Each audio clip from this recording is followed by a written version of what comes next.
sourd qui n'entend rien du tout. Tu t'en fous de Dieu, tu te moques de sa Bible, mais un jour, tu couleras des larmes pour tout cela. Tu vas couler des larmes. Tu vas... Bien-aimés dans le Seigneur Jésus-Christ, je vous dis bonjour, sinon bonsoir, d'après les différentes heures que vous êtes présentement en train de me suivre. Toujours moi, votre humble serviteur, le docteur Véracité KTN. Je viens ici répondre à une question qui a été posée par un bien-aimé. Alors, la question est celle-ci. Qu'est-ce que l'homme? La Bible dit que Dieu créa l'homme à son image et à sa ressemblance. Qui est donc l'être humain par rapport aux autres êtres? Voilà l'intitulé de la question. C'est ainsi que nous allons y répondre avec la parole de Dieu, la véritable, qui se trouve dans la Bible. Je dis qui se trouve dans la Bible. Bien, nous allons prier pour recommander la séance au Seigneur Jésus-Christ, notre Sauveur unique et Dieu véritable. Seigneur, ce moment t'est consacré, Père. Nous savons que nous ne connaissons rien. Celui qui connaît toutes choses, c'est toi. Maintenant, je prie que toi seul, Seigneur, que tu nous instruises tous pour que la connaissance soit augmentée et que le peuple, Seigneur, soit enseigné de toi. Jésus, nous bénissons ta présence. Amen. Alors, à cette question qui est devant nous, qu'est-ce que l'homme par rapport aux autres êtres? Chers tous, bien-aimés dans le Seigneur Jésus-Christ, je tiens à rappeler ici, pour certains qui l'ignorent encore, que dans ce monde-ci, nous avons plusieurs êtres qui ont été créés par le Seigneur. Outre les anges déchus qui sont devenus des démons, Dieu a créé des êtres physiques. Nous avons parmi les êtres physiques, vous avez des êtres inertes, j'appelle ça des êtres inertes, c'est-à-dire des créations ou créatures inertes. Vous avez inertes, c'est-à-dire les pierres, le vent, etc. Inertes parce qu'ils ne vivent pas, ils ne respirent pas. Voilà pourquoi on les appelle des créatures inertes. Ils sont créatures parce qu'ils ont été créés. Vous avez des créatures végétales, des êtres vivants, disons. Donc on a des créatures inertes et d'autres, vous avez aussi des créatures vivantes. Et parmi les créatures vivantes, nous avons des êtres végétales, c'est-à-dire tout ce qui est lié aux plantes et aux herbes. Ils respirent aussi. Ils ont aussi le souffle de vie. Vous avez toujours dans le lot des êtres vivants, vous avez les animaux, toutes classes confondues. Eux aussi, ils sont êtres vivants parce qu'ils respirent. Ensuite et en dernière position viennent les humains. Nous respirons. Alors, la différence qu'il y a entre l'homme et les autres êtres inertes comme vivants, c'est que l'être humain, la différence c'est quoi? C'est que l'être humain est le summum, c'est-à-dire la finalité de la création de Dieu. L'être humain. Alors, comme toute la création n'a été faite que pour l'homme, c'est-à-dire la création physique n'avait été faite que pour l'être humain. Donc, les autres êtres ne sont là que pour embellir le confort de l'homme. C'est pour cette raison que Dieu, dans Genèse 1, verset 26, prend une résolution avec sa divinité.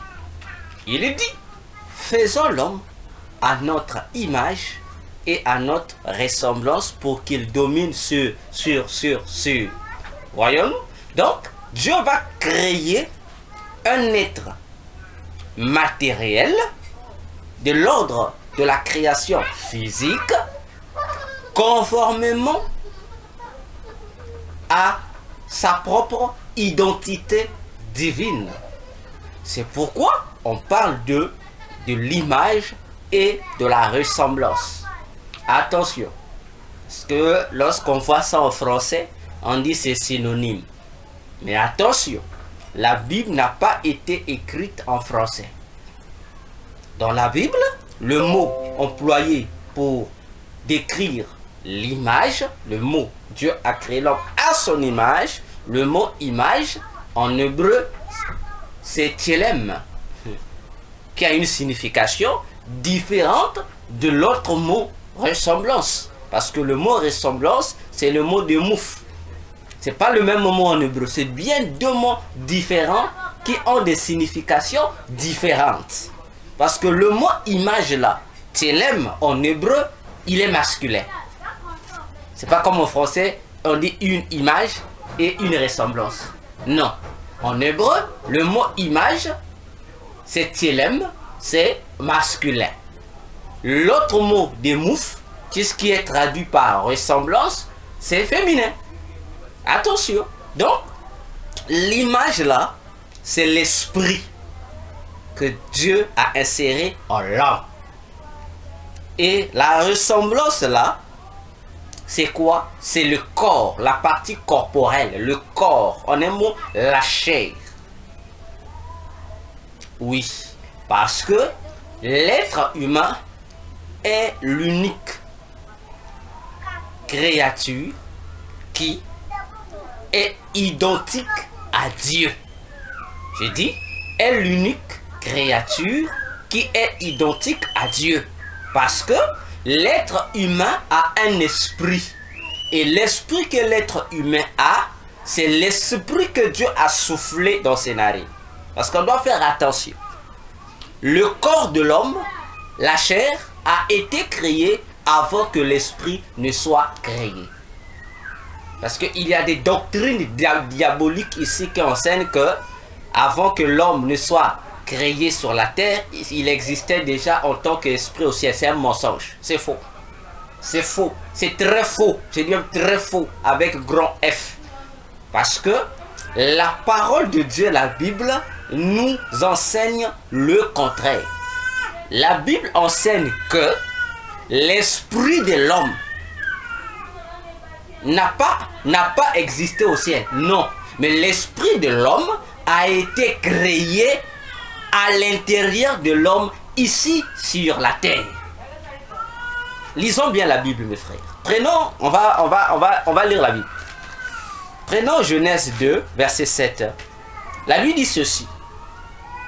Genèse 2, verset 7, je lis avec notre frère Louis Ségan. Notre ex-frère Louis Ségan, il est dit: l'Éternel Dieu forma l'homme de la poussière de la terre. 1. L'homme de la poussière de la terre. L'homme qui est formé, c'est quoi? C'est l'argile. qui prend la forme humaine. En un mot, c'est le corps, encore appelé la chair. Il souffla dans ses narines un souffle de vie, et l'homme devint un être vivant. Attention. Pour expliquer ici deux éléments, Dieu a d'abord formé avec la boue de la terre, l'argile, une sorte de statuette sans vie, qui est le corps que l'homme a. Ensuite, Dieu a soufflé dans ses narines un souffle de vie. Parenthèse. Le mot vie ici, souffle de vie. Donc le mot vie, qui est le complément d'objet direct du mot souffle, en français on a mis vie, mais en hébreu le vila est au pluriel, il y a S à la fin, donc c'est au pluriel. Donc s'il faut traduire ça littéralement, on dira que Dieu souffla un souffle de vie dans les narines de l'homme. Donc ce n'est pas qu'une seule vie que Dieu a soufflé dans l'homme, mais dans ce souffle il y a plusieurs vies. Attention. Et c'est ce souffle qui rentre en l'homme qui vient créer en l'homme l'image de Dieu. Parce que le corps créé à partir de la boue, de la terre, c'est la ressemblance. Ah oui, c'est la ressemblance. Et l'image est venue après. C'est au moyen du souffle que l'esprit de l'homme a été créé à l'intérieur du corps de l'homme. Et pourquoi le mot souffle de vie de Genèse 2:7 ici est au pluriel, le mot vie au pluriel, mais c'est parce que ce souffle-là apporte deux vies qui vont animer la chair, le corps qui est fabriqué à base de la boue de la terre. Et ces deux vies-là, c'est l'esprit de l'homme et l'âme de l'homme. L'esprit de l'homme et l'âme de l'homme. Attention, parce que le corps a un partenaire qui est l'âme. C'est pourquoi dans la Bible, lorsque vous verrez par exemple Galates 5, tout le chapitre, vous allez voir que l'âme est souvent associée au corps. Mais quoi que l'âme ne soit pas le corps. Attention. Cependant, en l'homme, ce qui fait que l'homme soit homme, c'est l'esprit. C'est son esprit qui est l'image de Dieu. C'est pourquoi ce n'est pas notre âme qui est en intimité avec Dieu, mais c'est notre esprit. C'est la chose que les chrétiens doivent savoir. Notre âme peut louer le Seigneur. Notre âme peut bénir le Seigneur. Mais l'intimité de l'homme avec Dieu n'est pas basée au niveau de l'âme, mais au niveau de l'esprit. Voilà même Romains 8 nous fait savoir une chose. C'est quoi? On dit que l'esprit de Dieu rend témoignage à notre esprit. Voyez, Romains 8:16, que nous sommes enfants de Dieu. Mais pourquoi l'esprit de Dieu ne s'adresse-t-il pas, ne donne-t-il pas ces assurances-là à l'âme, mais plutôt qu'à l'esprit? Parce que c'est une affaire d'esprit et esprit. Voyons-nous? Ainsi, dans Zacharie 12, verset 1, vous allez lire ça, on va le lire aussi. Zacharie 12, verset 1, qu'est-ce qu'il est dit? Verset 1 à 2, on dit: oracle, parole de l'Éternel sur Israël. Ainsi parle l'Éternel, qui a étendu les cieux et fondé la terre, et qui a formé l'esprit de l'homme au-dedans de lui. Attention, c'est la Bible. Hein? On ne dit pas que l'esprit de l'homme existait au ciel et puis a été transporté du ciel pour la terre. C'est faux. L'esprit de l'homme, l'esprit humain, a été créé ici sur la terre, à l'intérieur de l'homme, par le souffle de vie que Dieu a soufflé à l'homme. C'est ce qui distingue l'homme des animaux. Parce que les animaux ont aussi un souffle de vie, Mais le souffle de vie des animaux, c'est un souffle simple. C'est un souffle qui n'a pas en lui des entités ou des semences spirituelles. Retenez ça. Je répète, le souffle de vie que Dieu a soufflé en l'homme contenait des germes de la vie spirituelle. Qui sont l'esprit de l'homme, qui est l'image de Dieu en l'homme, et l'âme de l'homme. L'âme qui est comme le représentant immatériel de la chair, du corps, qui est la ressemblance. Mais tandis que chez les autres créatures vivantes, comme les animaux, les végétaux et les créatures inertes, ils n'ont pas un souffle de vie composé des éléments spirituels. Il n'existe pas. Les pierres n'ont ni âme ni esprit. Les animaux n'ont pas d'âme et d'esprit. Les végétaux aussi n'ont ni âme ni esprit. C'est la chose que vous devez retenir. C'est l'élément qui fait la différence, je le dis et je le répète, entre l'homme et les autres créatures. C'est quoi? L'homme a un corps, a une âme et un esprit. Mais les animaux n'ont que le corps tout court. Ils n'ont que le corps. Les animaux n'ont que le corps. Ils n'ont pas d'âme comme tel. Ils n'ont pas d'esprit. Et lorsque la Bible emploie l'âme pour les animaux, attention, ce n'est pas l'âme des humains, mais l'âme ici, c'est un principe vital. Attention, le mot âme évoque plusieurs choses. Ça évoque l'entité spirituelle que nous appelons âme, qui est homme intérieur de l'homme, et ça évoque aussi pas une entité spirituelle, mais un simple principe de vie qui est exprimé par la respiration. Attention, parce qu'aujourd'hui, vous avez des religions, des démons qui vous diront que les animaux ont aussi un esprit, ont aussi une âme, ainsi que les végétaux. C'est faux, c'est de l'occultisme.